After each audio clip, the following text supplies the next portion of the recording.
Selamat siang Sobat KR53.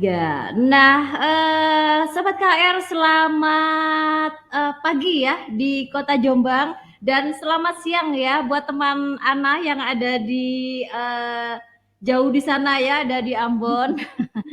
Oke, Halo, halo Mbak Rusda Leikawa. Kita sapa dulu ya sahabat Ana di sana. Halo, gimana kabarnya Mbak Rusda? alhamdulillah baik. Di sini Sehat lagi ya? mendung. Lagi Alhamdulillah, mendung ya? Tapi mendung. hatinya ceria kan? Cerah kan? Iya, karena mau ketemu sama Mbak Ana kan jadi harus ceria. Harus ceria sih. Alhamdulillah, harus semangat ya. Ya, pada hari Sebentar. ini, kita akan, berbincang-bincang tentang hoax. Nah, tapi yang kita bicarakan ini real ya, bukan informasi yang hoax ya. Nah, oleh sebab itu, Ana tidak sendiri pada pagi hari ini, sudah ada teman Ana, sudah ada pakarnya nih ya. Ini adalah Mbak Wah, Rusda Leikawa, kita kenalan dulu. Beliau ini adalah koordinator Mafindo di Ambon. Mafindo itu adalah Masyarakat Anti Fitnah Indonesia. Nah, jadi buat Anda yang suka fitnah-fitnah, nah harus takut nih sama Mafindo ya. Nah, dan Mbak Rusda ini juga ketua WPI ya, Wanita Penulis betul. Indonesia. Nah, banyak sekali nih tulis-tulisannya yang ada di beberapa media, di Kompas dan beberapa media yang lain ya. Langsung aja kita berikan kesempatan untuk Mbak Rusda untuk memberikan sedikit informasi tentang apa sih Mafindo itu. Ya, monggo Mbak Rusda. Ya, selamat siang dari Ambon. Perkenalkan saya Rusda Likawa, koordinator Mafindo Wilayah Maluku dan mau sharing sedikit nih dengan Mbak Ana. Jadi Mafindo itu adalah Masyarakat Anti Fitnah Indonesia. Dia sudah terbentuk sejak 2016 yang lalu uh, dan sudah tersebar di 40 kota se-Indonesia. Terakhir kita 40 melakukan kota. deklarasi di Maluku Utara, Kota Ternate di awal Juni kemarin. Uh, Nah, ya, itu dia dia bekerja sama dengan beberapa media di kemudian kita ketahui bahwa Mafindo sendiri itu visi misinya itu untuk mewujudkan dunia media sosial Indonesia yang positif dari fitnah, hasutan dan hoax serta mewujudkan masyarakat yang aktif, damai, sejahtera seperti itu. oke, Dia mantap ya. jadi Mafindo itu dia bekerja untuk memeriksa fakta, kemudian melakukan edukasi literasi digital, ya seperti itu yang kita lakukan. Nah, kalau tidak salah ini ya, kalau aku lihat ya di webnya Mafindo sendiri sudah ada beberapa istilahnya produk ya atau beberapa tools yang bisa digunakan untuk mengecek suatu fakta, suatu kebenaran fakta. Misalnya ada kalau di WA itu kayaknya ada Kalimasada, kemudian kalau di website ada HBT, cekfakta.com, ada Turbine nah, Hoax itu ya Mbak ya. Ada banyak beberapa tools yang bisa digunakan ya untuk ya semuanya. betul. Jadi tidak dikhususkan untuk kelompok tertentu ya Mbak. Jadi Mafindo ini untuk Untuk semua semua masyarakat masyarakat, Indonesia ya. Bahkan betul. masyarakat di dunia lain juga bisa ya Mbak. Nggak hanya di Indonesia Iya, bisa ya. untuk semua. Jadi bisa diunduh di Play Store ya. Itu ada satu aplikasi itu namanya HBT. HBT. Apa itu singkatannya? HBT itu hoax apa tuh lupa. Hoaxbuster Tools ya kalau nggak salah. Iya, itu Anu tahu. Betul. Jadi ada Soalnya habis aplikasi lihat ini. Hoaxbuster Ya. Tools itu punya Mafindo bisa diunduh di Play Store. Jadi kalau Segera ya. ragu-ragu sebelum menge-share satu informasi dari grup WA misalnya, bisa cek menggunakan aplikasi HBT tadi ya Mbak Rusda ya? Iya.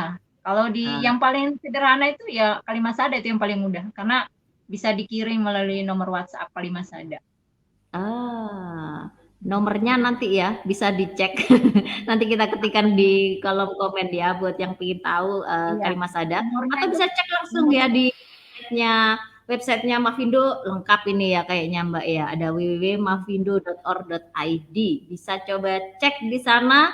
Ada banyak informasi yang mungkin Sobat KR di rumah ingin tahu atau ragu misalnya ada informasi tapi ini ragu ya bener gak sih? Nah supaya tidak ragu-ragu, supaya tidak salah mengirimkan informasi, sebaiknya cek dulu ya, bisa pakai tadi kata Mbak Rusda lewat Kalimasada atau lewat cekfakta.com atau banyak beberapa tools yang lain. Nah, Mbak Rusda, pada pagi hari ini kita akan membahas satu tema tentang kritis menepis hoax menjelang tahun politik. Nah, 2024 ya. Ini hawa-hawanya sudah mulai panas ya, udah mulai terasa.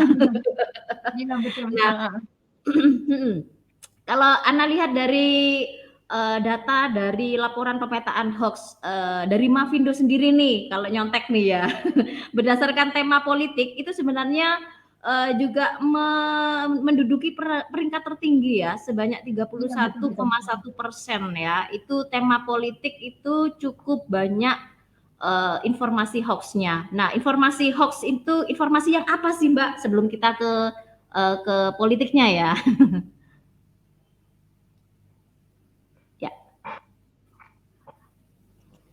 Ya, mungkin sedikit Mbak Rusda ngasih informasi yang masuk definisi informasi hoax itu apa saja sih atau seperti apa sih? Iya, ada narasi-narasi atau foto video yang sengaja dibikin untuk menyesatkan masyarakatnya. Kita lihat ada beberapa contoh kasus itu kan seperti dibikin kemarin kasus Gubernur Jawa Tengah ya Pak Ganjar, terus juga ada kemarin barusan ada kasus dari Pak Anies. Nah, itu seperti dibikin seolah-olah seperti mereka ada di situ, tetapi faktanya tidak. Ada orang-orang tertentu yang sengaja dibikin postingan-postingan itu berupa foto, video untuk menyesatkan masyarakat. Jadi untuk menggiring opini tertentu ya, atau memberikan pencitraan yang buruk ya pada beberapa tokoh politik ya. Lawan politiknya. Ya. Nah, kalau aku lihat sendiri ya, ini ada satu data yang aku temukan. Ini misalnya dari mana ya? Jadi lupa ini ya. Ini ada data dari jatengprof.go.id ya. Ini yang bulan kemarin ya, bulan Mei, ini ada Kepala Dinas Kominfo Kabupaten Jepara yang menyampaikan bahwasanya saat ini memang intensitas berita bohong ini memang semakin tinggi ya, apalagi menjelang pemilihan umum.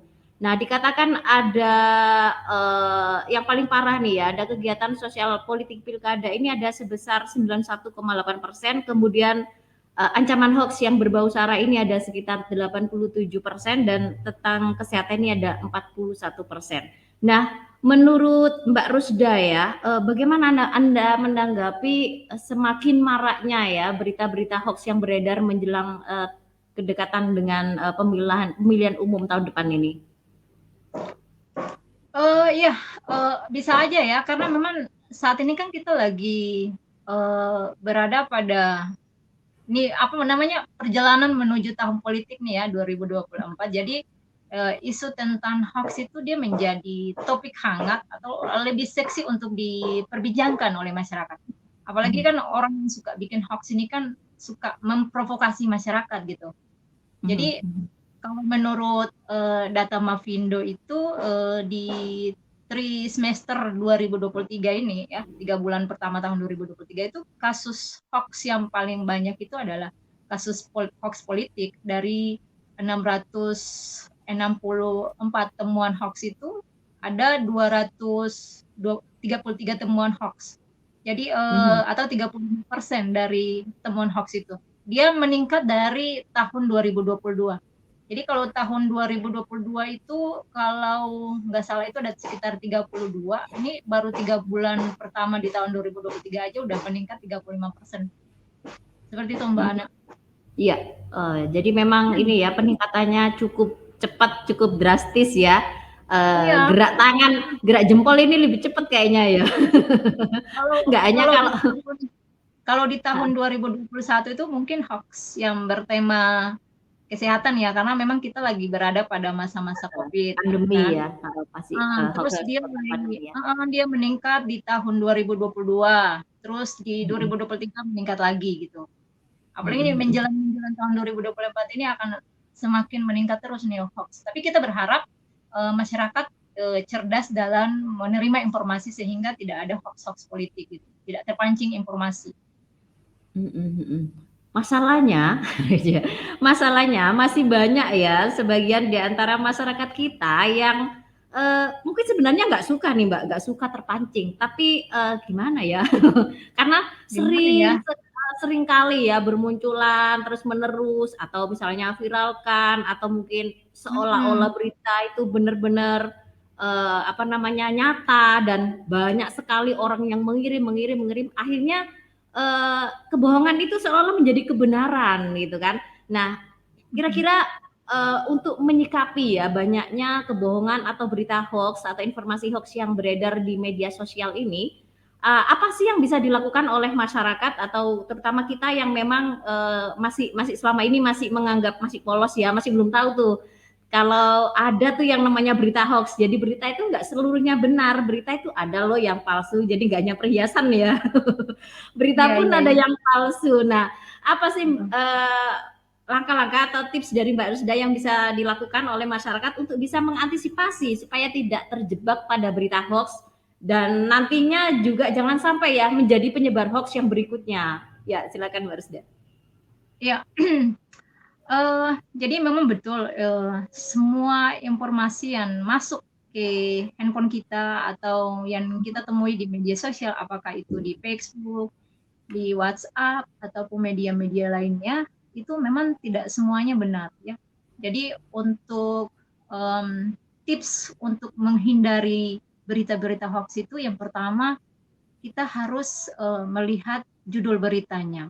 Kalau Mhm, misalkan dia agak rada-rada narasinya, lebih ke provokasi gitu ya, wah itu hati-hati tuh, hati-hati. mhm, Pokoknya hati-hati dengan judul berita yang provokasi. Kemudian, kita perhatikan lagi alamat situsnya. Jadi kalau misalkan alamat situsnya itu dia belum resmi gitu, atau misalkan masih pakai, domain situsnya blog, ya kita bisa bilang bahwa itu, harus, ragu dulu gitu, jangan, pas kita baca, "Oh ini di blog itu kan," terus langsung percaya, wah itu jangan dulu tuh, wajib ragu-ragu pokoknya dicurigai dulu dalam ya, Mbak, ya? dicurigai dulu. Jadi pas baca itu jangan langsung dipercaya dulu. Memang kita harus punya rasa ragu-ragu ada. Ya, yang kemudian yang ketiga itu harus, periksa fakta mandiri ya. Jadi kita kenali, sumber informasinya dari siapa, terus siapa yang menyebarkan informasi itu, kemudian kalau misalkan yang menginformasikannya dari satu sumber, apakah itu sudah bisa dipercaya? Kan ya kita tanya lagi nih sama diri kita. Jadi kalau bisa, harus kita kenali sumber informasinya dan siapa yang Mhm, menyebarkan informasi itu. Terus mhm, yang keempat, kita pahami konteks pesannya dan, teliti, keaslian foto dan video. Ini mhm. yang sering lagi marak terjadi nih. Biasanya Ada di-crop kadang heeh, ya, di-crop, fotonya apa, heeh, beritanya apa gitu, Mbak, ya? ada rekayasa-rekayasa digital yang sengaja dibikin untuk menyesatkan masyarakat ya. Jadi memang, kita harus harus lebih teliti dalam melihat keaslian foto dan video. Kemudian, eee berhenti sejenak sebelum share. Ini maksudnya ketika informasi itu dia masuk, ke handphone kita, Mhm, itu jangan langsung cepat share gitu. Minimal kita tanya dulu sama diri kita sendiri, "Ini kalau misalkan saya share, manfaatnya apa buat saya, buat pembaca gimana?" Gitu. Terus kira-kira ini dia benar apa enggak gitu. Jadi, berhenti sejenak dulu. Jangan langsung keburu di-share ke sana kadang kemari biar biar kadang dibilang bacanya update bacanya informasi. belum kelar tapi sudah langsung di-share ya, Mbak, ya? Iya, itu biasanya orang tipikal gitu kan, terprovokasi dengan judul berita. Jadi belum baca secara utuh narasinya, Mhm, beritanya sudah langsung di-share di-share di-share. mhm mhm mhm mhm Kemudian mhm. yang terakhir, gabunglah dengan komunitas-komunitas anti hoax ya. Kalau di Facebook itu ada grup-grupnya Mavindo gitu, gabunglah di sana biar bisa ikuti obrolan-obrolan, postingan-postingan teman-teman yang selama ini aktif dalam memeriksa fakta gitu. Ya itu sih tips dari saya. Ya kalau seandainya nih masyarakat umum ingin bergabung atau menjadi volunteer atau tim dari Mavindo itu bisa nggak sih Mbak Rusda? Bisa dong. Bisa ya. Bisa. Sekarang kan Mavindo sudah ada di 40 kota yang tersebar di provinsi di Indonesia ya. Jadi kalau untuk Indonesia Timur sendiri kan ada di Maluku Utara, dan sementara kita lagi mau ke Papua juga. Kemudian di wilayah Jawa kan udah banyak tuh teman-teman relawan Mavindo yang tersebar di kota-kota di Indonesia Barat, di bagian Sumatera juga ada, di Aceh ada, di Bengkulu, Padang, NTT, Bali semuanya ada. Tinggal kita gabung aja posisinya di mana nih. Misalkan Mbak Ana lagi di Jawa Tengah, ya boleh gabung sama teman-teman Mavindo di Jawa Tengah, ada tuh. Di Tapi Wonosobo kayaknya ada, di ada. kota Jombang ini juga sudah ada sih. Beberapa waktu lalu sempat saya udah ngobrol sama Bu Erna. Nggak tahu tadi udah saya kasih informasi. Nah, kita sapa dulu Bu Erna dari Mavindo Jombang. Selamat pagi ya. Ini ada rekan sesama Mavindo dari Ambon. Bisa ikutan menyapa di sini. Halo Bu Erna. Ini Bu Erna ya, walaupun usianya udah lanjut, wah tapi semangat banget ini Mbak, masih sangat aktif, nggak hanya di beberapa kegiatan ya, seperti Mavindo, tapi juga di kegiatan UMKM dan di beberapa kegiatan lain itu orangnya semangat banget ya, cukup memotivasi ya. Jadi kalau ada yang muda-muda, kelompok milenial masih hanya asik, hanya main game atau hanya TikTok yang nggak jelas. Nah, alangkah baiknya ya kalau disalurkan ke Mavindo misalnya ikut bergabung, mungkin lebih positif ya. Jangan kalah ya sama yang udah usia lanjut ya. Nah, juga ada Mas Edi. Mas Edi ini volunteer dari Mavindo di Kota Jombang. Selamat pagi Mas Edi. Ya, silakan Mbak Rizda mau bicara apa nih? Iya, senang ya bisa bergabung nih. Nggak bisa kelihatan nih Mas Edi sama Bu Ernanya. Mungkin bergabungnya hanya mantau lewat rumah ya. Iya. Lintas pulau nih. Nah, kita lanjutkan ya Mbak Rusda tentang menepis hoax di tahun politik ini ya. Memang terkadang kebanyakan dari pihak pemerintah sendiri misalnya lebih fokus pada pendidikan politik atau politik education-nya, tapi kadang mereka belum mensinkronkan atau mengkombinasikan edukasi tentang pentingnya literasi digital. Salah satunya untuk kritis dalam menanggapi atau menyikapi ketika ada informasi yang berbau-bau hoax. Nah, kalau masukan dari Mbak Rusda sendiri apa? Untuk gimana caranya memasukkan edukasi literasi ini ke dalam politik education atau pendidikan politik? Iya, pertama ya, hoax itu kan dia ada itu salah satu faktornya itu karena rendahnya literasi digital ya. Jadi kalau misalkan masyarakat Indonesia sudah paham apa itu literasi digital dan menguasainya, ya saya rasa hoax itu dia akan berkurang dan bisa saja tidak ada ya. Cuman kalau untuk edukasi politik itu mestinya itu ada kolaborasi untuk melakukan training terkait dengan literasi digital itu, atau peningkatan kapasitas untuk pemahaman literasi digital itu kepada masyarakat. Nah, ini tujuannya untuk mencerdaskan masyarakat dalam menerima atau menyikapi informasi-informasi itu yang masuk. Jadi minimal dia harus berpikir kritis seperti itu.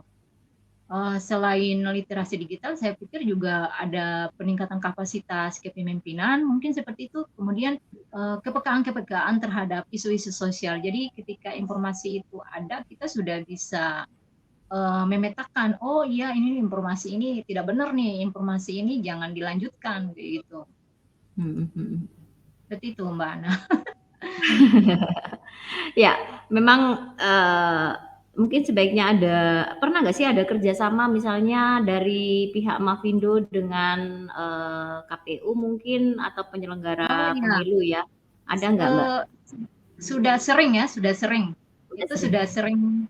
Mafindo sudah berkolaborasi dengan banyak pihak itu, Mbak. Nah, pemerintah, KPU, Bawaslu, itu sudah sering ada kolaborasi terkait dengan edukasi. Kalau di Indonesia Timur sendiri juga kita sudah melakukan beberapa pihak juga, dan kita mendapat respon yang positif. Karena memang hoax ini kan kalau kita mau bilang ini adalah musuh negara ya, jadi memang harus ada kolaborasi untuk kita menuntaskan hoax ini dari Indonesia. Salah satu ini ya, penyakit juga ya. Nah, iya. Jadi apa namanya, memang kalau sudah ada ini, Mbak ya, kalau sudah ada kerjasama misalnya dengan beberapa pihak, misalnya dengan Bawaslu, dengan KPU, sejauh ini apakah ada apa namanya, ada perubahan ya terkait dengan kemudian berkurangnya hoax, ataukah memang masih ada tantangan-tantangan lain yang menjadi PR ya, walaupun maksudnya tidak hanya kerjasama aja, tapi ke depan mungkin ada nggak plan-plan lain yang akan dilakukan teman-teman Mafindo bersama beberapa pemerintah terkait atau lembaga-lembaga terkait untuk bersama-sama memerangi hoax ini? Iya, kolaborasi antara Mafindo dengan pihak-pihak tertentu itu sudah menjadi salah satu program utama kita ya, Mafindo, dan teman-teman di wilayah, baik itu mau di Jombang ataupun di wilayah manapun, itu memang sudah jadi program utama kita, Kak. Dan karena kebetulan saya di Maluku, jadi saya bercerita tentang kondisi kami di Maluku ini. Kita sudah melakukan edukasi dan kegiatan bareng sama teman-teman yang ada di sini. Kalau untuk Bawaslu ini kita berencana akan melakukan pelatihan roadshow, dan itu nyasarnya ke anak-anak muda gitu, anak-anak muda. Terus terutama ini kan kita lagi menuju apa, tahun politik nih ya, mungkin sasaran kita itu adalah anak-anak muda, pemilih pemula. Kalau di Mafindo sendiri kan ada punya kurikulum tular nalar, dan kita sudah lakukan kegiatan apa, edukasi itu, pelatihan tular nalar itu ke lansia, ke anak muda kan sudah. Nah, dengan mitra-mitra yang lain juga pasti kita akan nyasar ke sana gitu. Selain edukasi juga ada semacam konten-konten kreatif yang isinya itu adalah memberikan pesan-pesan ajakan untuk bagaimana kita mencegah hoax gitu. Jadi jangan mau kalah ya sama penyebar hoax-nya ya. Kalau penyebar hoax-nya semangat menyebarkan berita-berita bohong, kita harus jangan sampai kalah ya, harus semangat menyebarkan berita-berita yang fakta, berita-berita yang benar ya, supaya lama-kelamaan kita bisa ini ya, bisa mengkanter, bisa meminimalisir supaya apa namanya, berita hoax itu lama-kelamaan bisa mundur gitu ya, bisa berkurang gitu maksud saya. Memang upaya-upaya untuk mengajak masyarakat supaya tidak terpancing dengan informasi-informasi bohong ini sudah dengan berbagai cara gitu. Ada yang kita lakukan dengan konten-konten di media sosial ya, di TikTok, di Instagram gitu. Kalau kita yang di Maluku juga sampai bikin itu dalam bentuk sastra juga gitu kan. Jadi memang dari berbagai bidang gitu untuk mencegah hoax ini tidak hanya dengan satu cara, tapi dengan berbagai cara gitu. Dengan kreasi masing-masing ya, di daerah masing-masing ya, Mbak.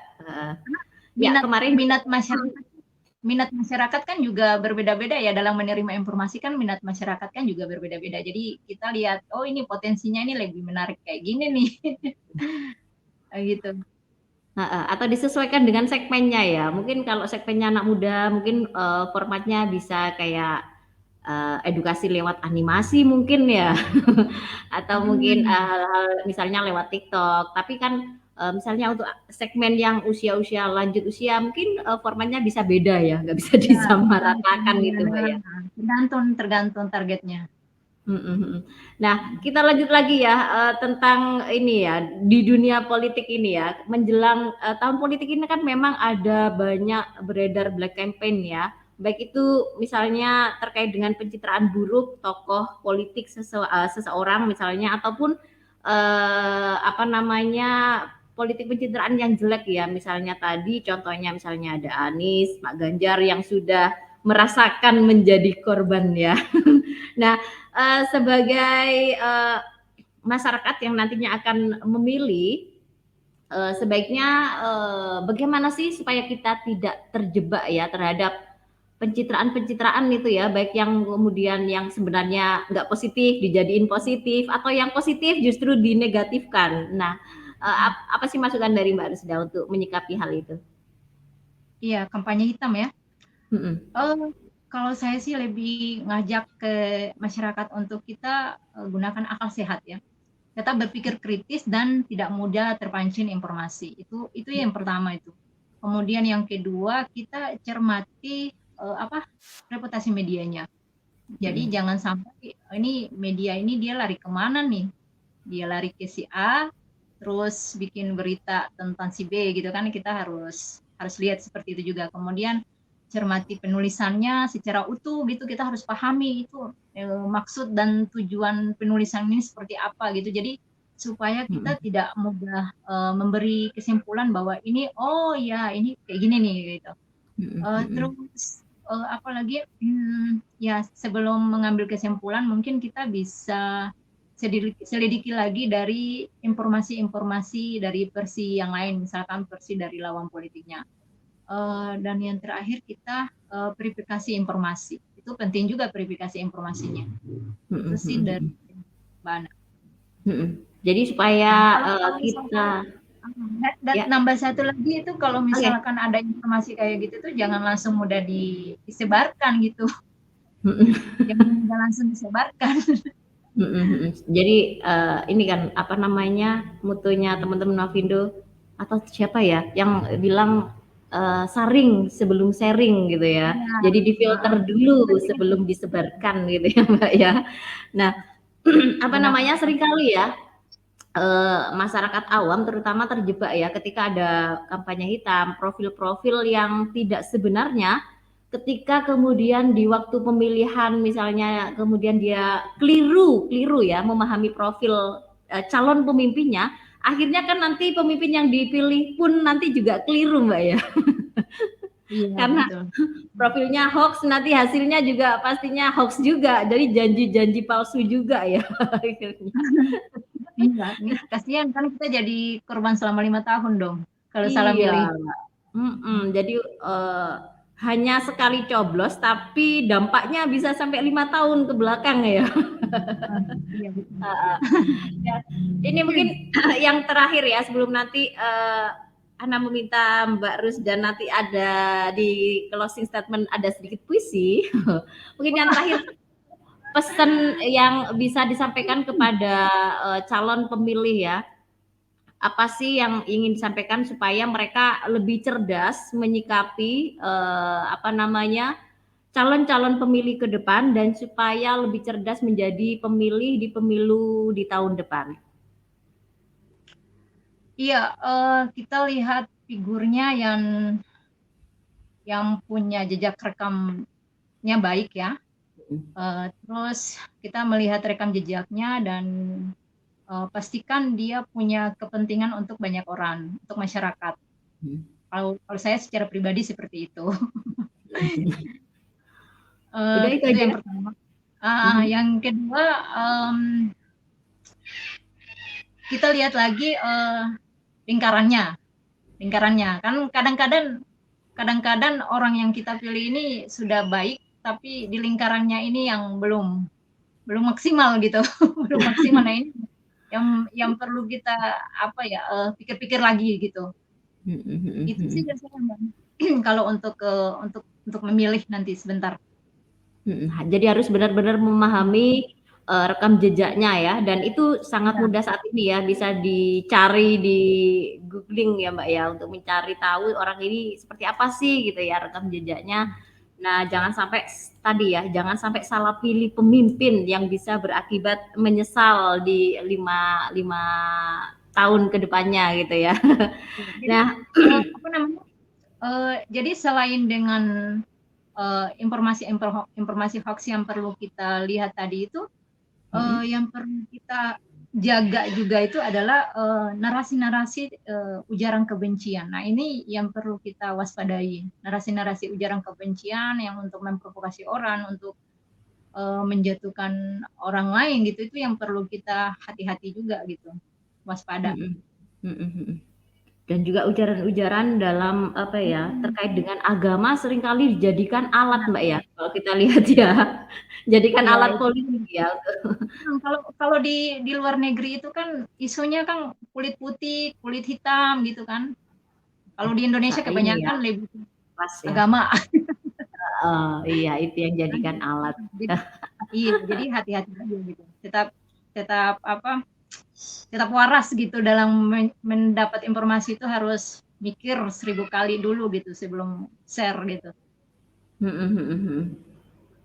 Ya, ada satu kata bijak yang aku peroleh pagi ini cukup bagus. Jadi kesalahan terbesar seseorang itu ketika dengarnya setengah, ngertinya 1/4, mikirnya 0, tapi ngomongnya double gitu.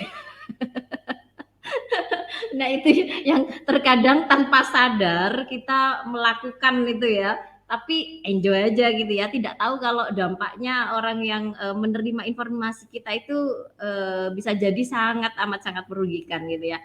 Nah, Iya, ya dan kan orang-orang seperti itu banyak kita temui ya. Banyak kita temui dan jadi PR juga buat kita. ya harus saling mengingatkan lah ya. Kalau mungkin Betul. dulu melakukannya mereka nggak sadar atau ya nggak ngerti gitu ya. Kalau sekarang udah ngerti harusnya sudah mulai dikurangi. Kalau udah ngerti masih tetap dilakukan, berarti harus diapain ini Mbak Rusda?